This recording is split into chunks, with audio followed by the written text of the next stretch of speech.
السلام علیکم ورحمت الله وبرکاتو. څنګه یاستئ دوستانو؟ ښه یاستئ؟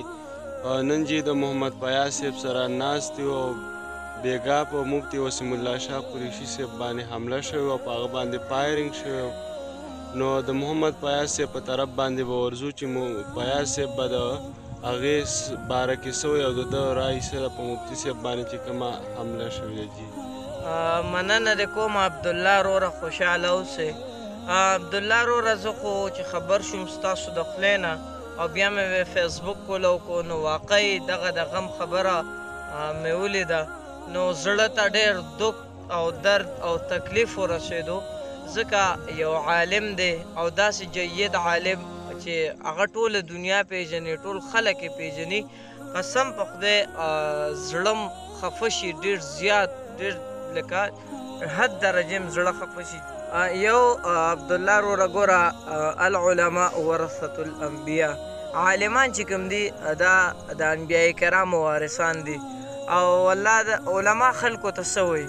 دغه د دین پرچار کوي، دین خوروي، خلکو ته صحیح لاره ښیي، غلطه م ورته ښیي چې یاره دا لار غلطه ده، دا صحیح لار ده، په دې لاړ شئ، دا غلطه ده، په دې مه ځئ.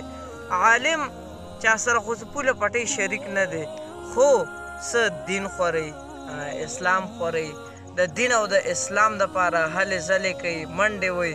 زمونږ کوم چې مفتی سردار علي حقاني عرف توجه صاحب، هغوی هم و، هغوی به څومره مزین بیانات کول، څومره ښکلې.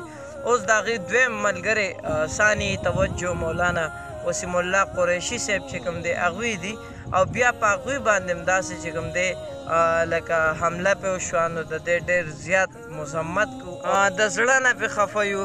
الله دې مفتي صاحب له چې کوم دی روغ صحت ورکړي، ښکلې کارونه کوي، د دین پرچار کوي، دین خوري، الله دې ورله ډېره لویه زندګي ورکړي، او الله دې موږ د مفتي صاحب سره په جنت الفردوس کې یو ځای کړي. د ټولو ملګرو ته دغه یو خواست دی چې ملګرو سپیشل دعا مفتي صاحب ته کوئ چې الله صحت ورکړي. مننه عبدالله وروره. جی دا و محمد فیاض صاحب، او د ده خبرې تاسو واورېدلې چې ثاني توجه مفتي وسیم الله شاه قریشي صاحب او هغه باندې کومه حمله شوې وه، د هغې مونږ ټول مذمت کوو. علما باره کې چې کوم فضایل و هغه محمد فیاض صاحب بیان له نورې خبرې کول نه غواړو. تاسو ټول آباد ساته او الله مو ژوندي لره، مونږ او مفتي وسیم الله شاه قریشي صاحب دا په دعاګانو کې یاد ساتئ.